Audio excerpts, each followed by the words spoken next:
Fala amigos do canal Amantes da Leitura, aqui é Gabriel e hoje iremos dar continuidade ao capítulo 8 do livro O Caibalion. Tema: os planos de correspondência. O que está em cima é como o que está embaixo, e o que está embaixo é como o que está em cima.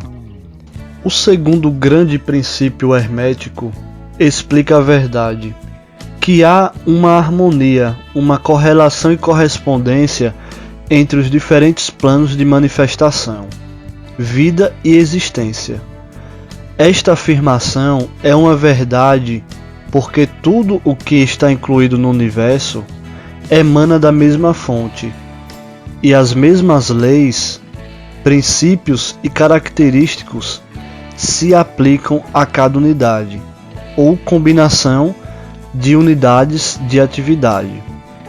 Assim como cada uma manifesta seus fenômenos no seu próprio plano para um fim de conveniência do pensamento e do estudo.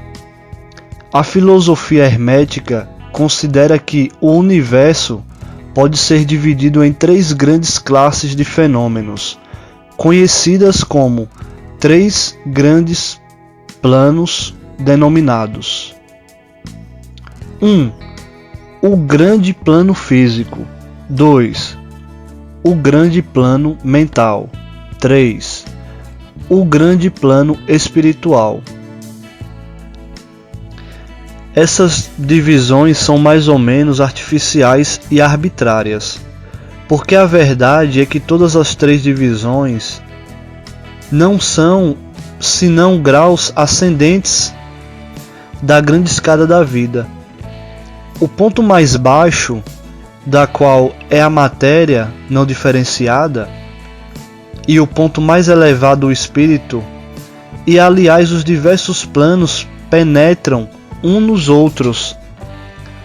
Assim, esta não sólida e exata divisão pode ser colocada entre os mais elevados fenômenos do plano físico e o mais inferior do plano mental, ou entre os mais elevados do mental e os mais baixos do físico. Enfim, os três grandes planos podem ser considerados como três grandes grupos de graus de manifestação vital. Apesar do fim deste pequeno livro não nos permitir entrarmos em extensa discussão ou explicação do objeto destes diferentes planos, contudo, pensamos ser bom dar aqui uma descrição geral dos mesmos. A princípio, devemos considerar bem a pergunta tantas vezes feita pelo neófito, que deseja ser informado a respeito do significado da palavra plano, termo que tem sido muito usado e pouco explicado em muitas obras de ocultismos. A pergunta é geralmente expressa assim: é um plano um lugar tendo dimensões, ou é simplesmente uma condição ou estado? Respondemos: não é um lugar, nem uma dimensão ordinária do espaço. É ainda mais que um estado ou uma condição. E apesar disso, o estado ou a condição é um grau de dimensão em escala sujeita à medida. Um tanto paradoxal, não é verdade? Porém, examinemos a matéria. Uma dimensão, vós o sabeis, é uma medição em linha reta em relação à medida. As dimensões ordinárias do espaço são comprimento, largura e altura, ou talvez comprimento, largura, altura, espessura ou circunferência. Há uma outra dimensão das coisas criadas, ou medida, em linha reta, conhecida pelos ocultistas como também por cientistas, apesar destes últimos não chamarem com o termo dimensão. E esta nova dimensão, que futuramente será a mais investigada como quarta dimensão, é a marca usada na determinação dos graus ou planos.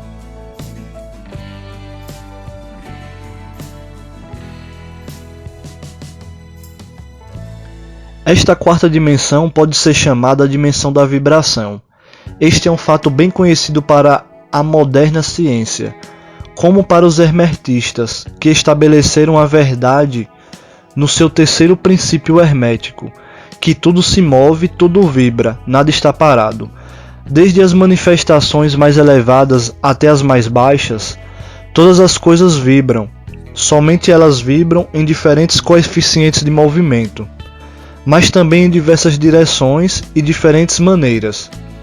Os graus de coeficientes das vibrações constituem os graus de medição na escala de vibrações, ou, em outras palavras, os graus da quarta dimensão, e estes graus formam o que o ocultista chama planos. O mais elevado grau de vibração constitui o plano mais elevado e mais elevada manifestação da vida que ocupa este plano. Assim, apesar de um plano não ser um lugar, nem ainda um estado ou uma condição, ele possui as qualidades de ambos. Desejaríamos dizer mais sobre o assunto da escala das vibrações nas nossas próximas lições, em que consideremos o princípio hermético da vibração. Deveis lembrai-vos agora que os três grandes planos não são as divisões atuais dos fenômenos do universo, mas simplesmente termos arbitrários empregados pelos hermetistas para facilitar o pensamento e o estudo dos vários graus e formas da atividade da vida universal. O átomo de matéria, a unidade de força, a mente do homem e a existência do arcanjo são graus de uma escala e fundamentalmente a mesma coisa, a diferença sendo simplesmente uma questão de grau e coeficiente de vibração. Todas as criações do todo, e só tem uma existência na infinitamente do todo, os hermetistas subdividem cada um destes três grandes planos em 7 planos menores, e cada um destes são também subdivididos em 7 subplanos, todas as divisões sendo mais ou menos arbitrárias, penetrando umas nas outras, e adotadas somente para conveniência do estudo científico e para a ideia. O grande plano físico, com seus 7 planos menores, é a divisão dos fenômenos do universo, que inclui todos os que são relativos às coisas, forças e manifestações físicas ou mentais. Inclui todas as formas do que chamamos matéria e todas as formas do que chamamos energia ou força. Deveis saber, porém, que a filosofia hermética não reconhece a matéria como uma coisa em si, ou como tendo uma existência separada, constante na mente do todo. Os ensinamentos são que a matéria é antes uma forma da energia. Ela é a energia num coeficiente inferior de vibrações de certa espécie. E de acordo com isto, os hermetistas classificam a matéria como a extremidade inferior da energia e dão-lhe 3 dos 7 planos menores do grande plano físico. Estes 7 menores planos físicos são os seguintes: 1. O plano da matéria A. 2. O plano da matéria B. 3. O plano da matéria C. 4. O plano da substância éterea. 5. O plano da energia A. 6. O plano da energia B. 7. O plano da energia C.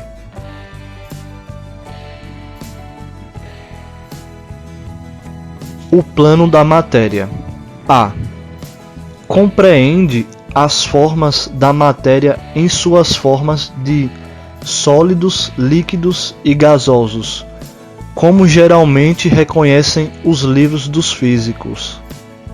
O plano da matéria B. Compreende certas formas mais elevadas e mais sutis da matéria, cuja existência a ciência moderna está reconhecendo agora os fenômenos da matéria radiante, nas suas fases de rádium, que contém a subdivisão inferior deste plano menor. O plano da matéria C compreende as formas da matéria mais sutil e tenue, cuja existência não é suspeitada pelos cientistas ordinários. O plano da substância éterea compreende o que a ciência chama o éter, uma substância de extrema tenuidade e elasticidade, que penetra todo o espaço do universo e age como o mediador para a transmissão de ondas de energia, como a luz, o calor, a eletricidade. Esta substância éterea forma um elo de relação entre a matéria, assim chamada, e a energia, e participa da natureza de ambos. Os preceitos herméticos, contudo, ensinam que este plano tem 7 subdivisões, como tem todos os planos menores, e que com efeito existem 7 étereas em vez de um só. Imediatamente acima do plano da substância éterea está o plano da energia A, que compreende as formas ordinárias da energia conhecida pela ciência, sendo respectivamente estes 7 subplanos: o calor, a luz, o magnetismo, a eletricidade e a atração, incluindo a gravitação, a coesão, a afinidade química e várias outras formas de energia indicada pelas experiências científicas, mas ainda não classificadas. O plano da energia B compreende 7 subplanos de formas elevadas da energia, ainda não descoberta pela ciência, mas que têm sido apelidadas as forças mais sutis da natureza, e que são consideradas em ação nas manifestações de certas formas de fenômenos mentais e pelas quais tais fenômenos são possíveis.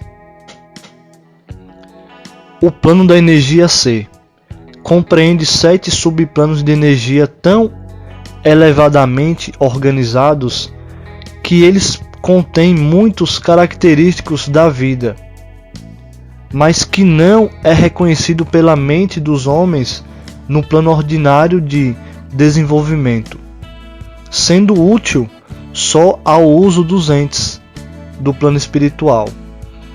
Tal energia nem é sonhada pelo homem ordinário e pode ser considerada quase como a força divina.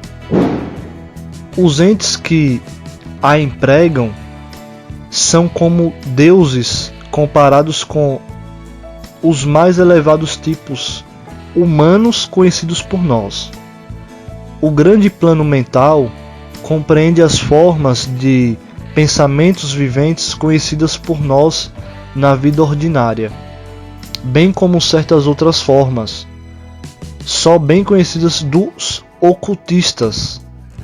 A classificação dos 7 menores planos mentais é mais ou menos satisfatória e arbitrária, se não for acompanhada por esmeradas explicações que estão fora do fim desta obra particular. Contudo, vamos mencioná-los. Eles são os seguintes: 1. O plano da mente mineral. 2. O plano da mente elemental A. 3. O plano da mente vegetal. 4. O plano da mente elemental B.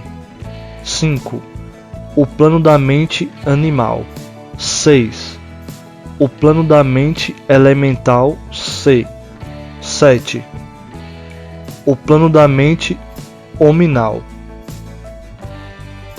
O plano da mente mineral compreende os estados ou as condições das unidades, entidades ou grupos e combinações das mesmas que animam as formas conhecidas por nós como minerais, químicas. Estas entidades não podem ser confundidas como as moléculas, os átomos e os corpúsculos, que são simplesmente os corpos ou as formas materiais destas entidades. Assim como o corpo de um homem é a sua forma material e não ele mesmo, estas entidades podem ser chamadas espíritos em certo sentido, e seres viventes de um grau inferior, vivente que compreendem as mais elevadas subdivisões dos mais elevados plano físico. A mente média não quer geralmente atribuir a possessão da mente, espírito ou vida ao reino mineral, mas todos os ocultistas reconhecem a existência dela, e a ciência moderna move-se rapidamente para o ponto de vista do hermetismo a respeito deste assunto. As moléculas, os átomos, os corpúsculos têm seus amores e ódios, suas semelhanças e dessemelhanças, atrações e repulsões, afinidades e desafinidades.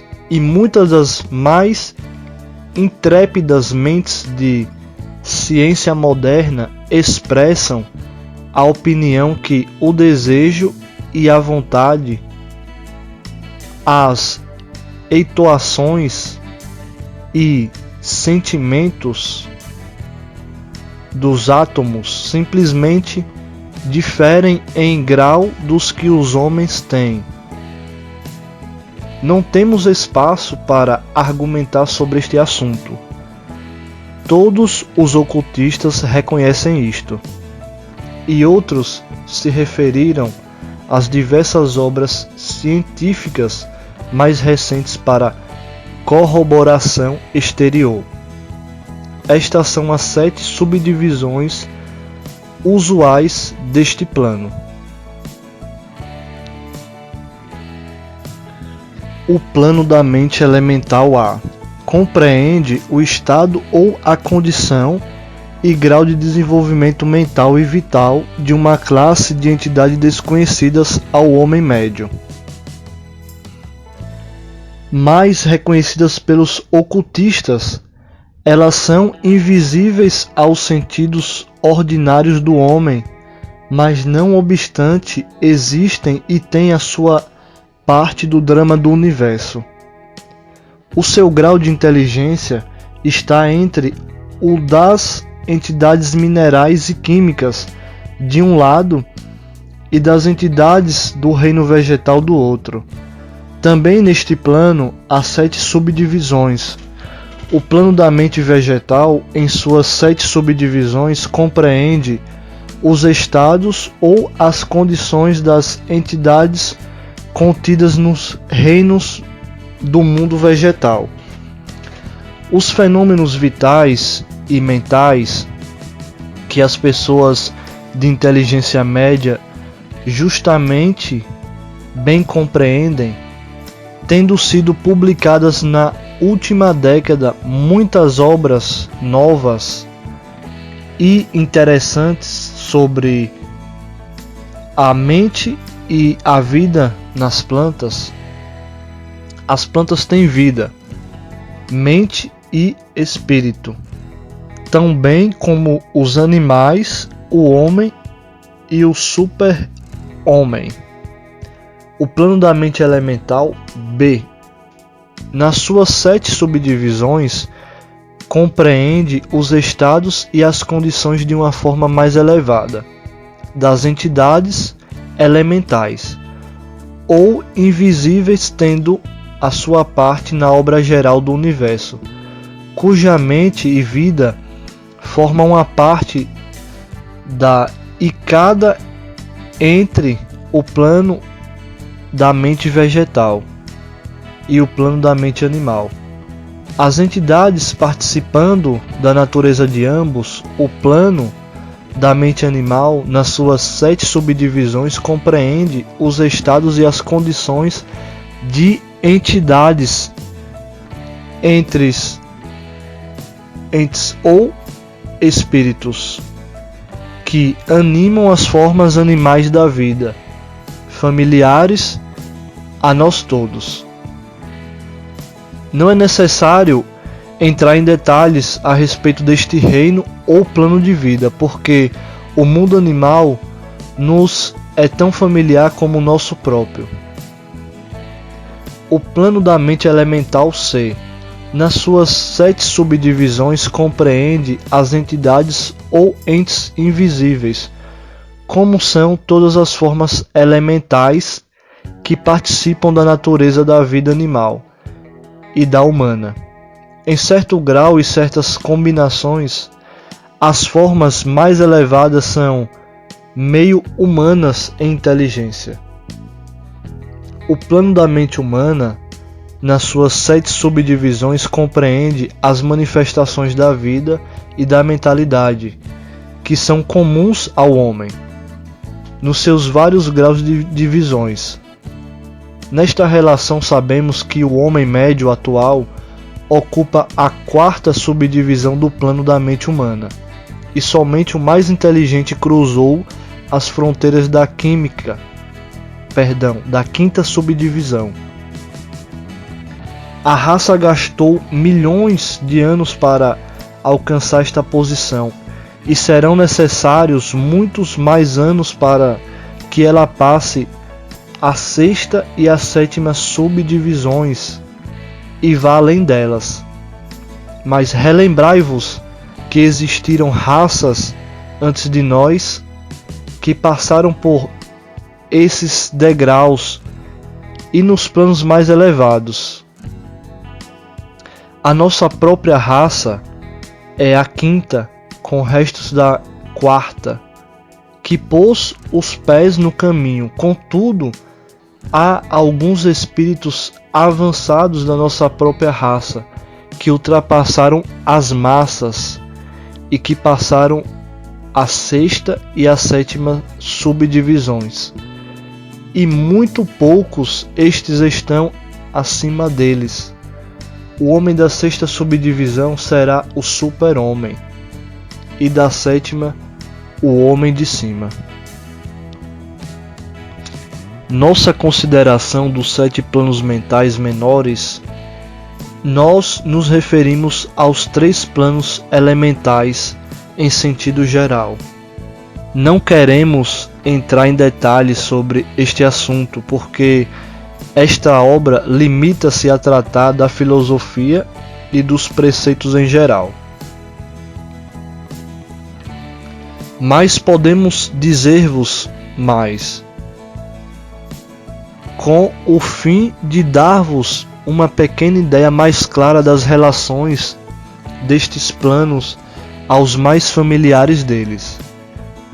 Os planos elementais têm a mesma relação com os planos da mentalidade da vida, mineral, vegetal, animal e hominal, como as claves pretas do piano têm para com as chaves brancas. Com as claves brancas.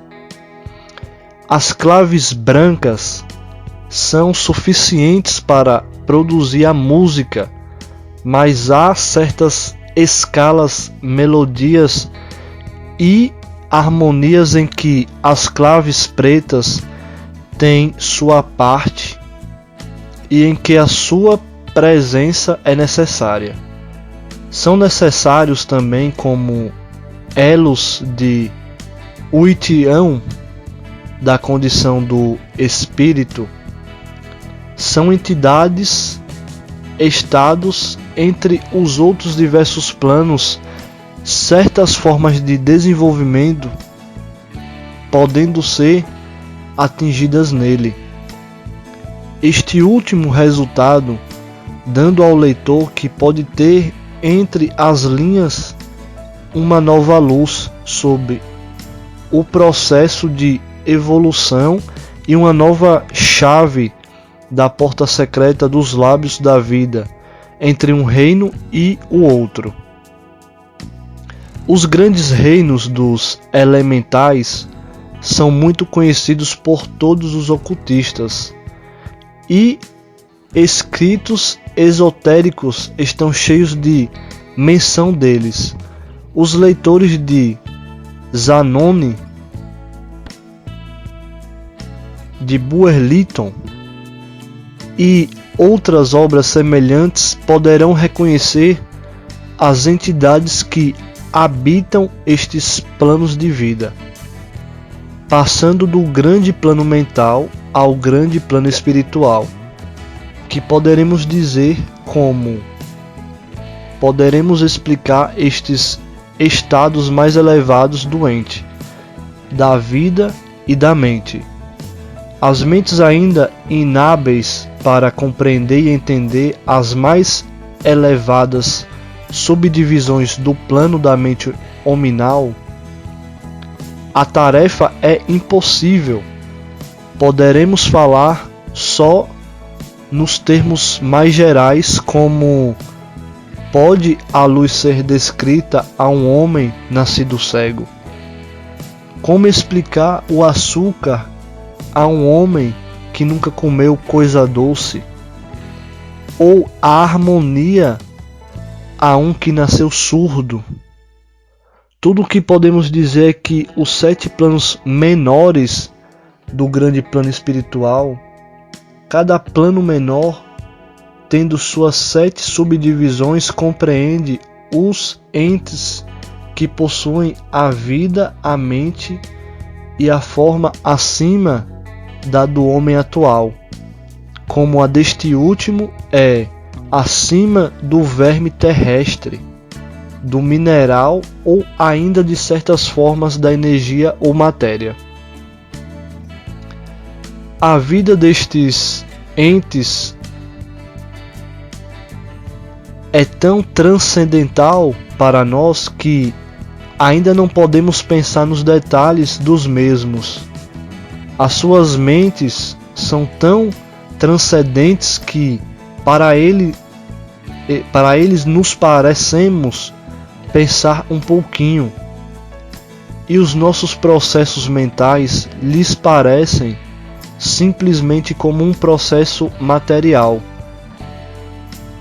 a matéria de que as suas formas são compostas são dos planos mais elevados da matéria. Contudo, muitos disseram que eles estão presos na pura energia, que se poderá dizer de tais entes.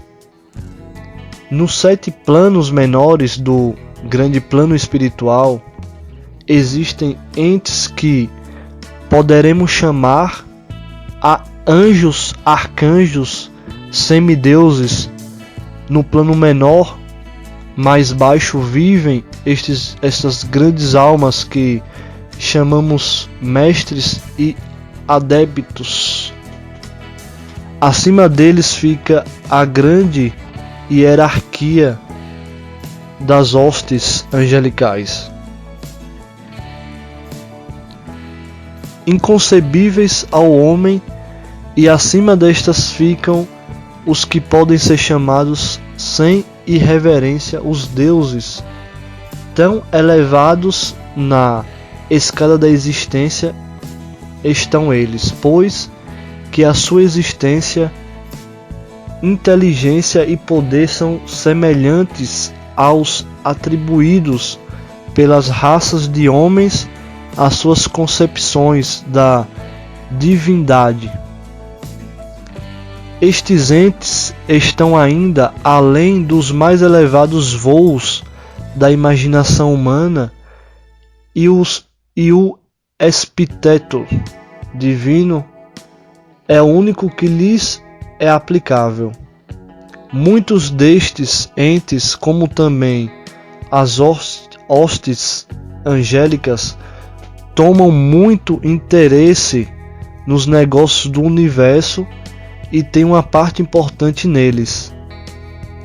Estas invisíveis divindades e anjos protetores estendem a sua influência livre e osamente no processo da evolução e do progresso cósmico.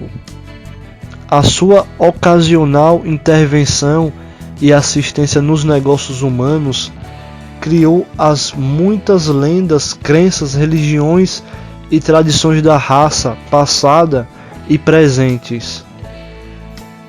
Eles muitas vezes impuseram ao mundo os seus conhecimentos e poderes conforme a lei do todo.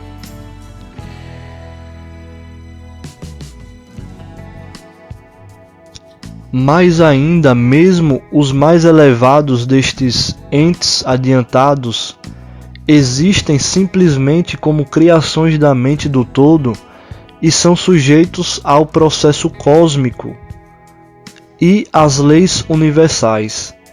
Eles são ainda mortais, podemos chamá-los deuses comparados conosco, mas ainda são os irmãos mais velhos da raça, as almas mais avançadas que ultrapassam os seus irmãos e que renunciaram ao êxtase da absorção pelo todo, com o fim de ajudar a raça na sua jornada para subir o caminho. Mas eles pertencem ao universo e estão sujeitos às suas condições.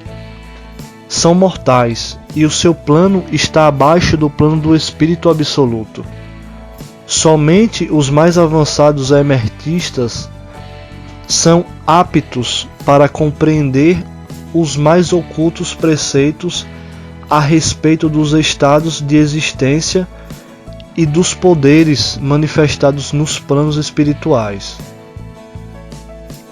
Os fenômenos são tão superiores aos dos planos mentais que uma confusão de ideias resultaria certamente se atentássemos em descrevê-los somente aqueles cujas mentes foram muito adestradas nas linhas da filosofia hermética.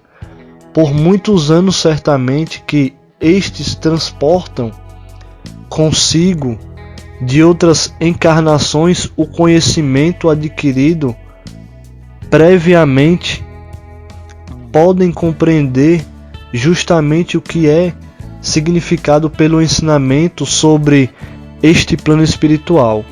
E muitos destes preceitos secretos são considerados pelos hermetistas como sendo sagrados, importantes e perigosos para a disseminação ao público em geral.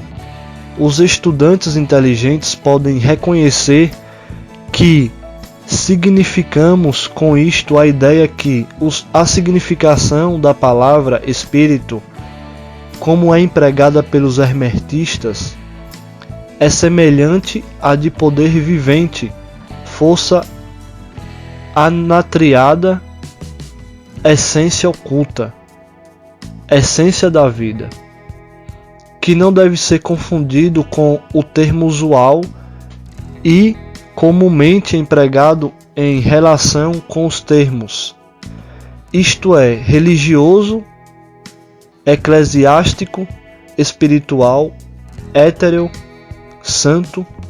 Aos ocultistas, a palavra espírito se emprega o sentido do princípio animado. Entendendo com isto a ideia de poder, energia vivente, força mística, e os ocultistas sabem que o que é conhecido por eles como poder espiritual pode ser empregado para o mal como para o bom fim. Em concordância com o princípio de polaridade, fato que foi reconhecido pela maioria das religiões nas suas concepções de Satã, Belzebu, o diabo Lúcifer, anjos caídos, e assim os conhecimentos a respeito destes planos foram conservados no Santo dos Santos, na câmara secreta do templo de todas as fraternidades esotéricas e ordens ocultas. Mas podemos dizer aqui que aquele que atingiu os poderes espirituais superiores e empregou-os mal tem um terrível destino para si na história. E a vibração do pêndulo do ritmo inevitavelmente lançá-lo-á no extremo mais baixo da existência material, de cujo ponto ele tem de fazer a sua caminhada de prisão espiritual pelas muitas voltas do caminho, mas sempre com a tortura de sempre consigo urna uma ligeira memória das alturas de que caiu por causa das suas más ações. A lenda da queda dos anjos tem uma base nos fatos atuais. Como sabem todos os ocultistas avançados, os esforços para poderes egoístas no plano espiritual inevitavelmente traz como resultado no espírito egoísta a perda da sua balança espiritual e a queda do mesmo modo que foi elevado previamente, mas ainda para tal alma é dada a oportunidade da volta, e ela toma o caminho de volta, pagando a terrível penalidade de acordo com a invariável.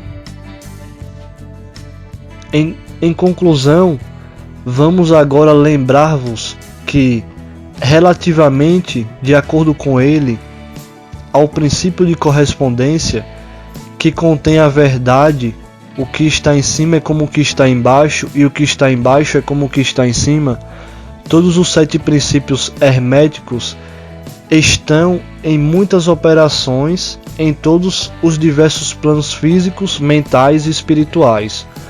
O princípio da substância mental aplica-se a todos os planos, porque tudo nasceu na mente do todo.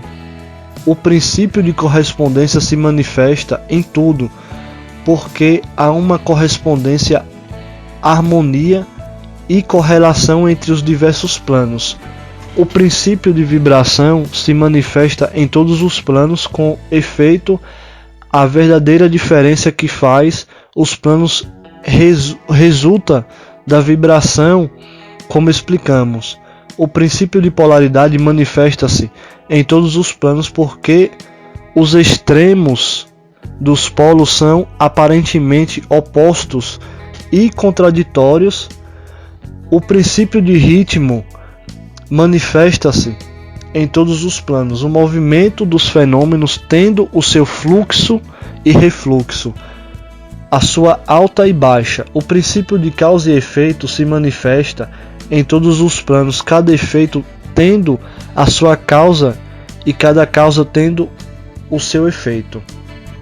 O princípio de gênero manifesta-se em todos os planos, sendo a energia criadora sempre manifestada e operando ela pela linha dos aspectos masculinos e femininos. O que está em cima é como o que está embaixo, e o que está embaixo é como o que está em cima. Este axioma hermético de centenas de anos compreende um dos grandes princípios dos fenômenos universais. Como procedemos com as nossas considerações dos princípios permanentes, vamos ter ainda mais claramente a verdade da natureza universal deste grande princípio de correspondência. Final do capítulo 8.